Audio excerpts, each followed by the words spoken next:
Even our remote classroom needs some norms, and we need to take some time to set them up. What might this look like? Whether you're using Google Meet, Google Classroom, Zoom, or just sending recordings of just you. How could we make it work? Let's dive into a few examples. Norms. We really depend on them in our regular classrooms. Shouldn't we depend on them in our remote learning classrooms? How can they help us in our virtual classroom? I think they can help us a lot. Here are a few tips on setting up some classroom norms for your digital learning environments, whether you're using Zoom or Google Meets or Google Classroom or a myriad of other places where you might be interacting with your students online. Let's look at some of those norms now. Norms. We've learned to live by them in our classrooms. Let's live by them online too to get the most out of our online time with students.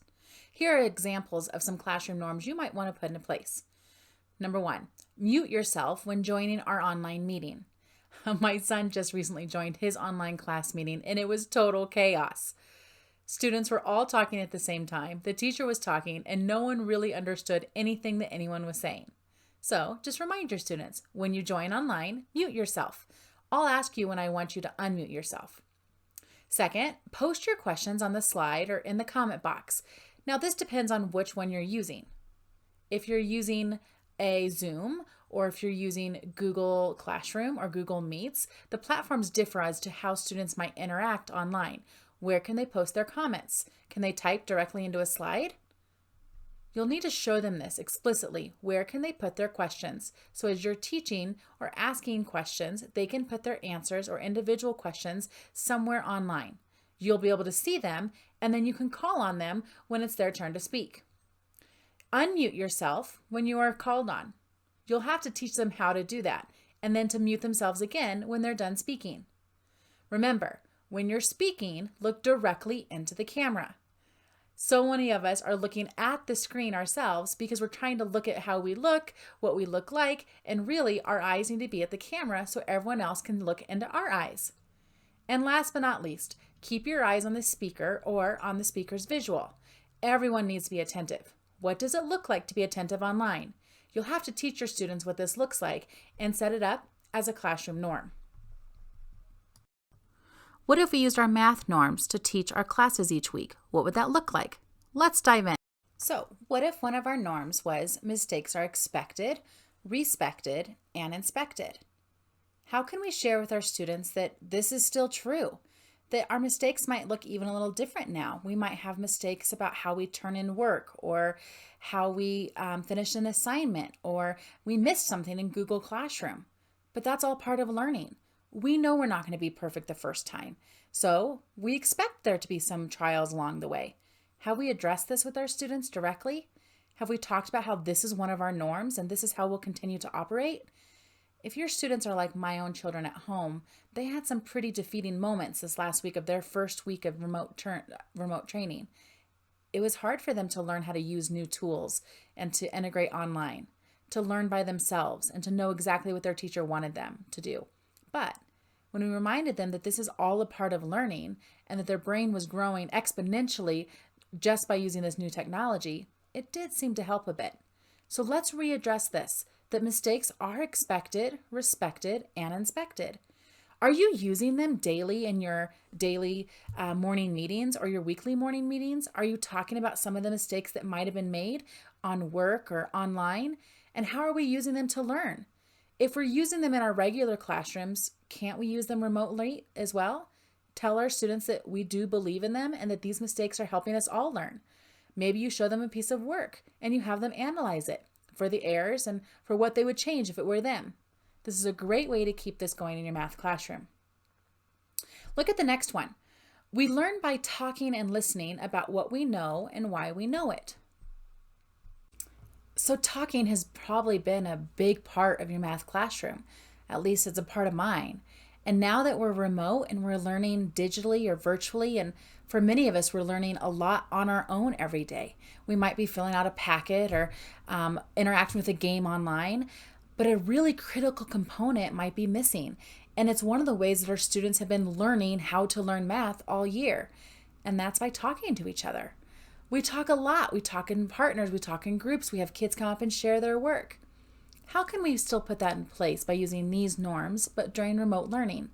Maybe you have an opportunity during a class meeting or a morning meeting, however you might be doing that, to share a sample of students' work or recording. Maybe you're doing it during Seesaw or sharing it with the whole class to comment on. Is there a way for us still to talk about what we're learning with someone else? So if you were me, when I read, we learn by talking and listening about what we know and why we know it, we're still going to talk to each other. So I would present this to my class and say, boys and girls, this is still a norm. This week, though, the way we're going to talk to each other about math are in two ways. Number one, maybe it's through Seesaw. So let's just pretend that's what I'm using with my students. And I will teach them right now how to use Seesaw to record their thinking about what they know. So friends, we're still talking about math and we're still talking about what we know.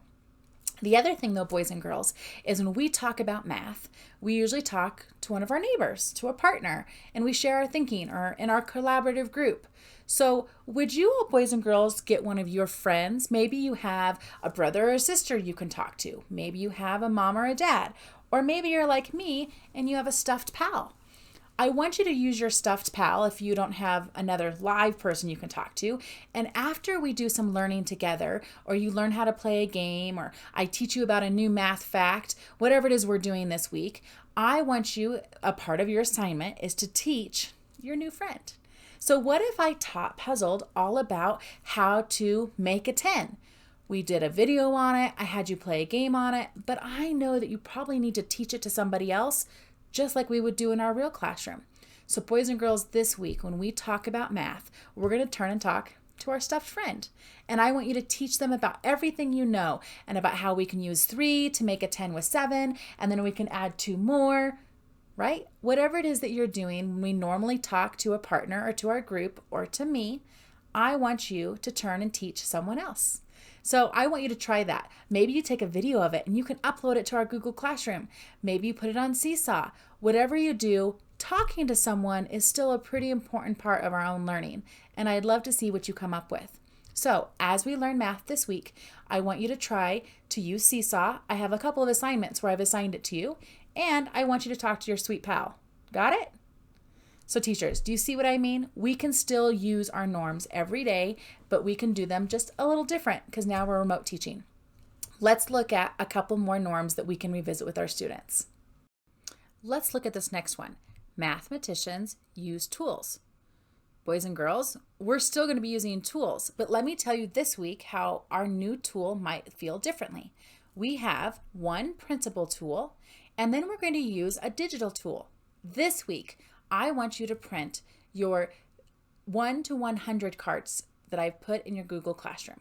Then I'm going to show you right now using a screencast how to use your iTools on our platform that we've been using. Watch, I'll show you how to use them. Here's how you're going to use your tools to defend your thinking this week when we're talking to our pal or when we're using Seesaw. Let me show you how it works. Are you starting to get the picture? These are the norms we've always had in place for our kids. But now we're being very purposeful, maybe in our morning meeting, our weekly email, or videos that we upload one at a time to make it more manageable. But maybe you take one norm and for the next week, you teach on that one norm. And you show kids maybe a new online tool they're going to use to meet that norm. You teach them how to use it during Screencastify or talking to a friend or whatever it might be. But use one of your norms, teach it well. Remember, explain, right? Repeat and reinforce. Explain, repeat, and reinforce. You can find that in one of my other videos. But as we keep doing this, you're going to see that kids will start to see that our math classroom can really work very similarly to how it has. It looks a little different, but we can introduce one norm a week, teach them how to use a new tool, a new digital tool, so everyone doesn't get overwhelmed, and then move to the next norm the next week. The final norms that you're going to see on the sheet that I have at empowerlearngrow.com, you can download, fill in your own format for what you're using for your kids. It's a PDF format and it's a PowerPoint format, so you can edit it. You can make it your own and fill in what your kids need or what your norms are. Maybe those are my norms, they're not yours. Use the ones that you've come up with. But the last two are really about perseverance and how in our math classroom, we're problem solvers and we don't give up. we persevere. So in my math classroom, I say, we're going to persevere. We're going to try, and try again. So if you get stuck, boys and girls, this week on something that I've assigned you, remember, mathematicians persevere. And I want you to try, and try again. I want you to try 3 different times. And after the 3rd time, if you still get stuck, then I want you to ask for help. Maybe you ask mom and dad, or maybe you send me an email or communicate with me on our online platform. Teachers, you'd fill in the blank. Where can students interact with you? Maybe you have office hours, maybe you have something else set up, right? But this is still saying that we want you to try. What I'm finding with my own student at home is the first time he doesn't get it, he wants me to interfere and help. He wants me to save him. And I know that mathematicians persevere. They have to suffer a little bit. Try again, then I'm happy to help you. And lastly, mathematicians know how to problem solve. Boys and girls, I've had to do a lot of problem solving this week as I've also been learning about how to teach you remotely. Teachers, we just have to be real with our students. We need to know them to know that we too are problem solvers, which makes us mathematicians. So boys and girls, maybe this week you're going to work on problem solving. And as you run into problems, maybe you can't get into Google Classroom, or you don't know how to take a picture on your Chromebook, or whatever other problems you might have, why don't you list them for us? Let's all talk about the problems we encountered this week and how we chose to solve them. Mathematicians problem solve. Teachers, I hope you can see how we can take our norms that we've had all year long and still use them to help us teach remotely. If you have the pleasure of teaching your students online through some sort of a digital platform, I hope these tips will help you. I know that your students will be better for it. Keep it simple. Do 1 a week. Stop and explain and build it as part of your community. I'm confident it'll help you to be a better teacher online, and it'll help your students be more successful at home. Until next time, don't forget you can get all of these downloads of norms and online norms for digital learning and our math norms, both of those documents at empowerlearngrow.com. We'll see you around.